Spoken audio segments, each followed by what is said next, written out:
Hello friends, welcome back to my channel. आज का हमारा टॉपिक है characteristics of a creative child. सृजनात्मक जो बालक होता है उसके जो व्यवहार संबंधी विशेषताएं होती हैं या उसके जो अपना कैरेक्टर होता है उसमें क्या विशेषताएं होनी चाहिए, इसके बारे में आज हम पढ़ेंगे। तो हमारा पहला पॉइंट है विचार और कार्य में मौलिकता का प्रदर्शन करता है।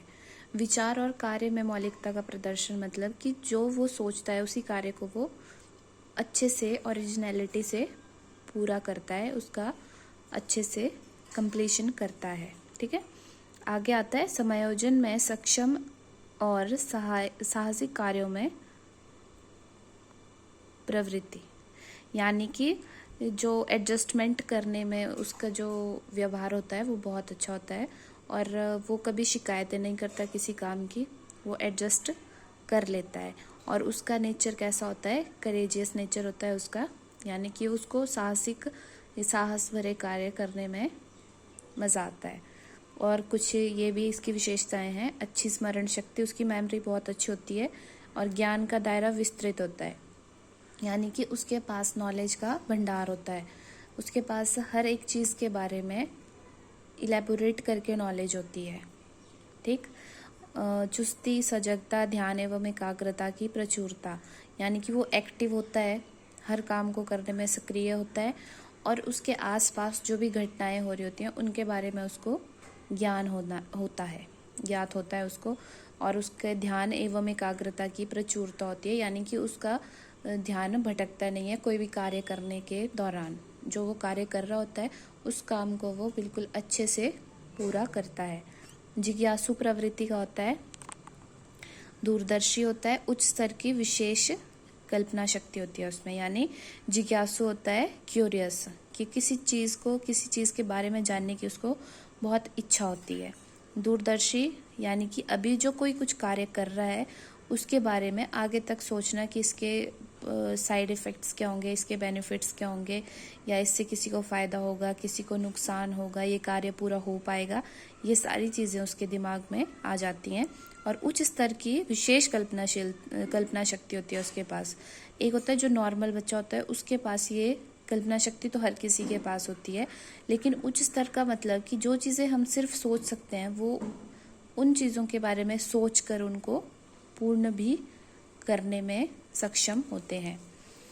निर्णय लेने की पर्याप्त योग्यता, निर्णय लेने की पर्याप्त योग्यता का मतलब है कि कोई भी उसके सामने समस्या आ रही है तो उसके लिए उसको एक सटीक निर्णय लेना पड़ेगा, तो वो उसके बारे में ज़्यादा नहीं सोचता है, वो एकदम सही निर्णय उसका ले सकता है। अपने उत्तरदायित्व के प्रति वह काफ़ी सजग होता है, यानी उसको अपनी जिम्मेदारियों का पूर्ण रूप से एहसास होता है।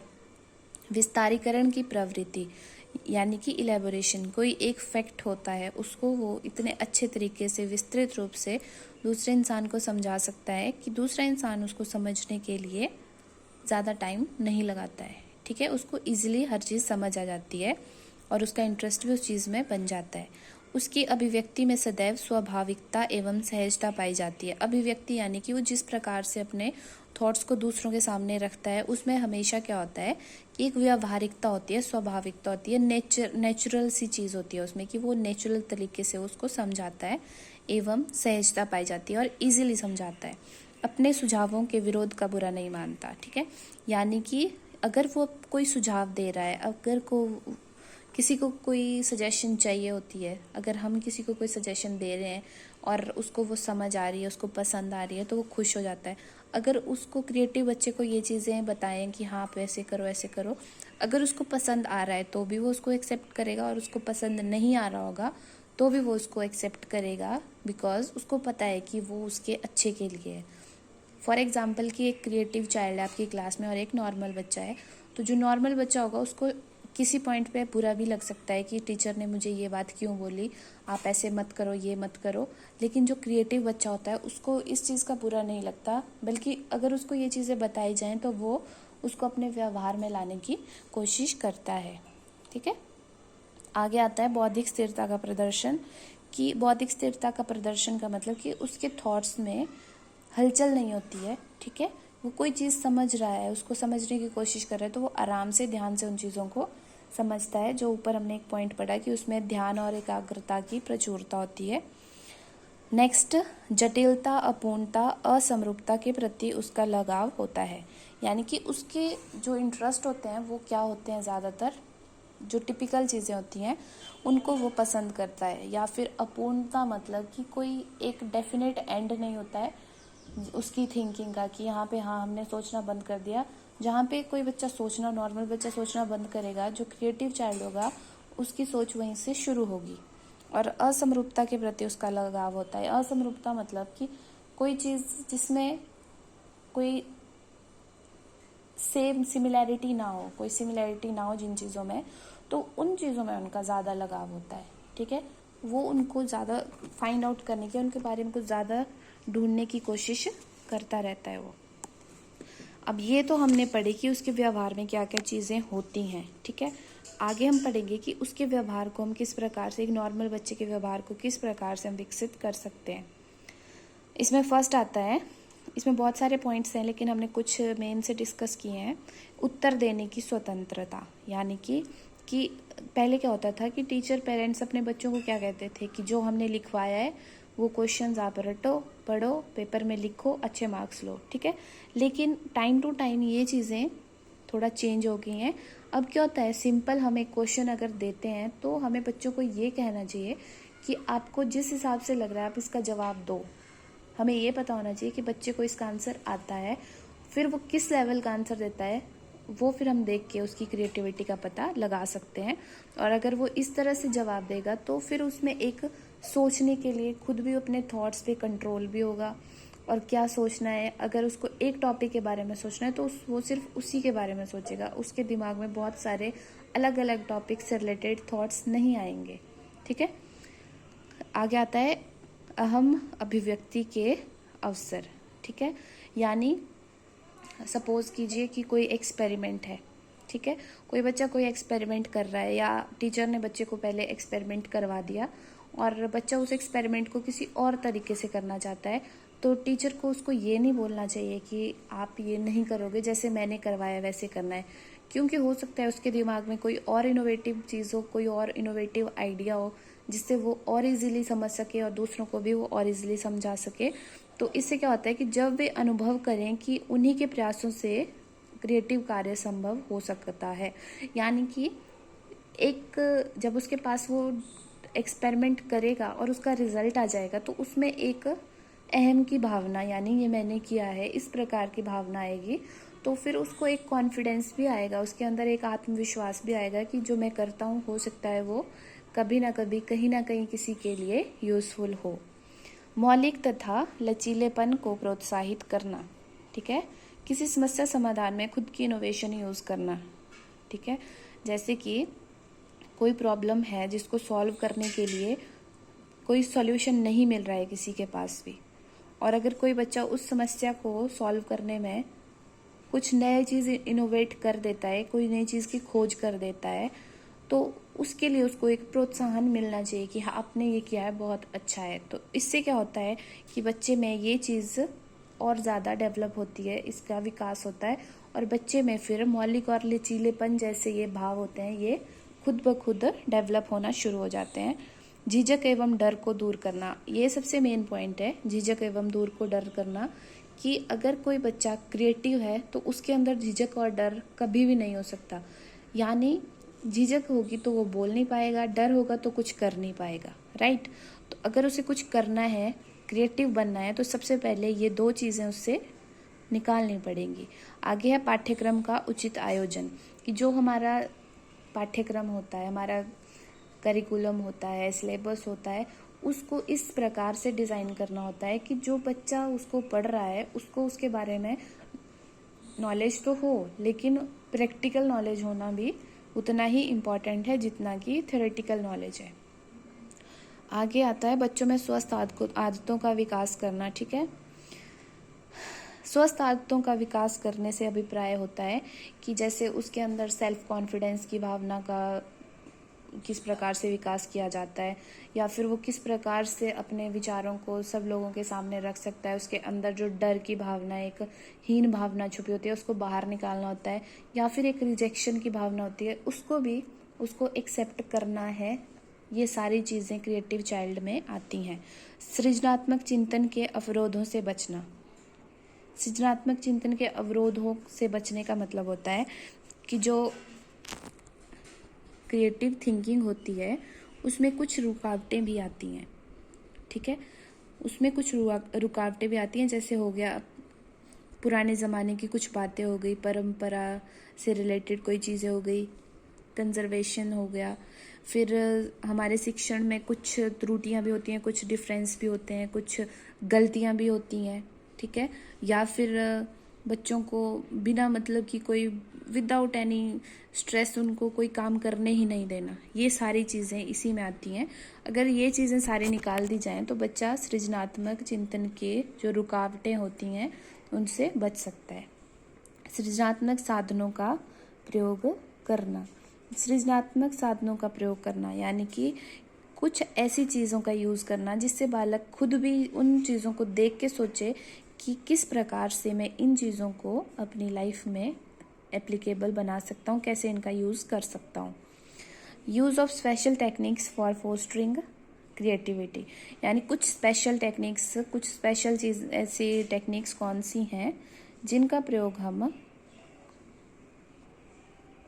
जो हमारी क्रिएटिविटी है, सृजनात्मकता है, उसके विकास के लिए कर सकते हैं। तो सबसे पहले आता है मस्तिष्क उद्वेलन, इसको बोलते हैं हम ब्रेन स्टॉर्मिंग, ठीक है, ब्रेन स्टॉर्मिंग। इसमें क्या होता है, किसी समस्या के हल के लिए विभिन्न प्रकार के विचारों व समाधानों को जल्दी प्रस्तुत करने के लिए कहा जाता है, फिर बाद में उचित हल तराशने की प्रयत्न किया जाता है, राइट। यानी कि क्या होता है कि एक स्टॉर्म यानी तूफान, ब्रेन स्टॉर्म जैसे इसका नाम बता रहा है, ब्रेन स्टॉर्म क्या होता है कि दिमाग में विचारों का, थॉट्स का एक तूफान आना। दिमाग के तूफान तो आएगा नहीं दिमाग में, लेकिन इसका मीनिंग क्या होता है कि दिमाग में बहुत सारे एक टॉपिक से रिलेटेड अगर हमने कोई क्वेश्चन किसी से पूछ लिया तो सबसे पहला स्टेप होता है कि हम टोटली हमारा दिमाग ब्लैंक हो जाता है, कि हमारे माइंड में कोई बोला कि हाँ पॉपुलेशन पे या पॉल्यूशन पे, करप्शन पे कुछ बोलो, तो फर्स्ट स्टेप क्या होता है कि हमारे दिमाग में कुछ याद नहीं रहता कि हमने क्या बोलना है। लेकिन विद इन अ सेकेंड हमारे दिमाग में बहुत सारी चीज़ें चलने शुरू हो जाती हैं। अच्छा, करप्शन पे बोलना है, नेताओं के बारे में बोलो, ऑफिसर के बारे में बोलो, किसी डिपार्टमेंट के बारे में बोलो, अपने बारे में बोलो, किसी और के बारे में बोलो, या किसी मूवी के बारे में बोलो जहाँ पे आपने देखा है, एग्जाम्पल दो। बहुत सारे थॉट्स आपके माइंड में वैसे आते हैं, तो वो चीज़ हमारे पास आती है ब्रेन स्टॉर्मिंग, और उससे क्या क्रिएटिविटी इंक्रीज होती है बच्चे की, क्योंकि उसके माइंड में बहुत सारे थॉट्स आते हैं उस टाइम। और फिर उसके बाद क्या होता है, उन थॉट्स को एक कागज़ पे लिखना है, उसके बाद उनमें से जो अप्रोप्रिएट थॉट्स होंगे उनको यूज़ करके समस्या का समाधान करना है, तो वो हमारा ब्रेन स्टॉर्मिंग मेथड होता है, राइट। फिर आगे आता है, एक होगा शिक्षण प्रतिमानों का प्रयोग, ठीक है, और एक आएगा यूज़ ऑफ गेमिंग टेक्निक्स, कि ऐसी कुछ चीज़ों का यूज़ करना जिससे बच्चा इसमें इंटरेस्ट ले और उसकी क्रिएटिविटी ऑटोमेटिकली इंक्रीज हो, और क्रीडन तकनीकों का प्रयोग करना, या फिर कुछ गेम बच्चे को खिला के इन चीज़ों का विकास किया जा सकता है, ठीक है। नेक्स्ट हम पढ़ेंगे कि सृजनात्मकता का संप्रत्यय किसने दिया था, कि क्रिएटिविटी का कॉन्सेप्ट किसने दिया था, तो ये दिया था गिलफोर्ड ने। ये साइकोलॉजी की बात हो रही है कि साइकोलॉजी में जो क्रिएटिविटी है वो सबसे पहले इंट्रोड्यूस करी थी गिलफोर्ड ने 1950 में, ओके। और गिलफोर्ड ने कहा था कि जो डाइवर्जेंट थिंकिंग है वो क्रिएटिविटी से पॉजिटिवली रिलेटेड है, और जो हमारी कन्वर्जेंट थिंकिंग है वो रिलेटेड है इंटेलिजेंस से, राइट। और हु कॉइन टर्म क्रिएटिविटी, जो क्रिएटिविटी एग्जैक्ट वर्ड है उसको सबसे पहले किसने यूज किया था, the first to apply the word creativity however was the 17th century Polish poet. एक पॉलिश पोइट था, उसने सबसे पहले इसको यूज किया था, और जिसका नाम था मैकियाज काजिमियर्स साविस्की, ठीक है। ये पॉलिश पोइट था और ये लास्ट लैटिन पोइट भी थे, इसके बाद कोई पोइट मेंशन नहीं होता 17th सेंचुरी का, but he used it in poetry, ठीक है। जो क्रिएटिविटी वर्ड है इन्होंने कहाँ यूज़ किया था, पोइट्री में। सबसे पहले जो वर्ड यूज़ हुआ था वो 17th सेंचुरी में हो गया था, लेकिन ये वाली जो हमारे पास 1950 वाला है ये साइकोलॉजी में गिलफोर्ड ने ही यूज़ किया था, राइट। आगे आता है कि क्रिएटिविटी और इंटेलिजेंस में क्या रिलेशन है। पीछे कल हमने डिफरेंस पढ़ा था तो ये थोड़ा सा हमसे छूट गया था, इसको हम पढ़ सकते हैं। जिसका आईक्यू या जिसकी बुद्धि आईक्यू हाई है वो सृजनात्मक होगा ही, यह जरूरी नहीं है। ठीक है, कि मान लीजिए किसी का आईक्यू 140 है तो इट इज नॉट इम्पॉर्टेंट कि वो क्रिएटिव भी होगा, लेकिन जो क्रिएटिव होगा, जो बच्चा क्रिएटिव होगा उसके लिए भी ये जरूरी नहीं है कि वो इंटेलिजेंट होगा ही होगा। किसी केस में ये एवरेज तक चल पड़ता है, लेकिन ये चीज हम ऐसे नहीं कह सकते कि जो क्रिएटिव है वो इंटेलिजेंट ही होगा और जो इंटेलिजेंट है वो क्रिएटिव भी होगा। ठीक है, ये चीज हम एग्जैक्ट फैक्चुअल तौर पे नहीं कह सकते, हमारे पास इन चीजों के कोई फैक्ट नहीं है, कोई चीज प्रूव नहीं की हुई है ये, राइट। 1920 में Terman found person with high IQ were not necessarily creative, यानी जो टर्मन थे उन्होंने 1920 में क्या पाया कि जो एक इंसान होता है हाई आईक्यू वाला, वो जरूरी नहीं है कि उसका माइंड भी क्रिएटिव हो। ठीक है, सृजनात्मकता के लक्षण ये हमने पढ़ा था कल, ये इसके एलिमेंट्स में भी आता है, कैरेक्टरिस्टिक्स भी बोल सकते हैं। इसके बहुत सारे थे लेकिन मेन ये है हमारे पास, fluency, flexibility, originality and elaboration. प्रवाह, लचीलापन, मौलिकता और विस्तारीकरण। जो फ्लुएंसी होती है ये होता है थॉट्स में उसकी फ्लुएंसी होती है, उसके दिमाग में कंटिन्यूअस थॉट्स आते रहते हैं, वो कभी रुकते नहीं है, ये एक सृजनात्मक बच्चे की निशानी होती है। लचीलेपन में आता है कि वो आसानी से कहीं एडजस्ट कर सकता है, जहां कहीं भी एडजस्ट कर सकता है वो आसानी से। ठीक है, नेक्स्ट ओरिजिनलिटी, कि वो रियल में कोई भी चीज़ है उसको फैक्चुअल तौर पे नहीं मानता है, उसको ओरिजिनल में पहले वो उसको ट्राई करता है, देन उसके बाद वो मानता है उसको। ठीक है, नोवेलिटी भी इसको बोल सकते हो आप। और नेक्स्ट आता है इलेबोरेशन, की कोई भी चीज़ है उसको वो सिर्फ फैक्चुअल तौर पे नहीं मानेगा, सेम उसको वो पहले पूरी तरह से टटोलेगा, उसके बारे में जानेगा, उसकी पूरी जानकारी इकट्ठा करेगा, उसके ऊपर पूरे एक्सपेरिमेंट करेगा, फिर लास्ट में उसके यूज देखेगा, देन फिर उसको वो मानेगा। ठीक है, तो आप इसको याद रख सकते हो। ठीक है, EF या फिर आप FFOE भी याद रख सकते हो। फो होता है दुश्मन, तो आप ये आपको पता ही होगा। और F से फ्लुएंसी, F और फ्लेक्सिबिलिटी, O ओरिजिनलिटी और E से इलेबोरेशन। ठीक है, नेक्स्ट आता है, ये तो हमने पढ़ा था कि creative person has divergent thinking. ठीक है, यानी कि ये आपने उसके पास एक टॉपिक दे दिया तो उसके ऊपर वो हजारों थॉट अपने माइंड में ला सकता है, और ये क्या होता है, ओपन एंडेड, इसका कोई एंड नहीं होता है कि आपने यहाँ तक ही सोचना है, you can think in all way. ठीक है, नेक्स्ट आता है intelligent person has convergent thinking. जो इंटेलिजेंट पर्सन होते हैं उनकी इंटेलिजेंट थिंकिंग है। मैंने कल भी आपको एक एग्जांपल बताया था कि हम जैसे MCQ सॉल्व करते हैं तो MCQ में क्या होता है कि फोर हमारे पास ऑप्शंस दिए होते हैं, तो वो क्या होता है, बॉन्डेड होते हैं क्वेश्चंस, उनमें बाउंड्री होती है, वो क्लोज एंडेड होते हैं कि आपको सिर्फ इन 4 में से ही जवाब देना है। ठीक है, उसमें ऐसा नहीं होता कि आप 4 में से 5वें का कोई अपना ही आंसर लिख के आ जाओ कि इसका ये आंसर होगा। ठीक है, तो इसमें यही आता है।